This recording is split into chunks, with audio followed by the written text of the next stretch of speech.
এখন চেষ্টা করতেছে মুজিবুর রহমানের মূর্তিটা ভাঙার জন্য, এবং সবাই এখান থেকে দাঁড়ায় মুজিবরের মূর্তিতে জুতা মারতেছে। দেখুন সবাই দাঁড়ায় মুজিবরের মূর্তিতে জুতা মারতেছে, এবং মূর্তিটা ভাঙার প্ল্যান করতেছে। গাড়ি আসছে কয়েকটা, গাড়ি দিয়ে টেনে মূর্তিটা ভাঙার চেষ্টা করতেছে সবাই।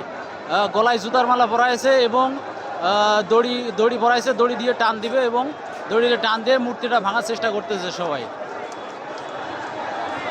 এখানে কোটি কোটি মানুষ আছে, কোটি কোটি মানুষ আসছে এখানে।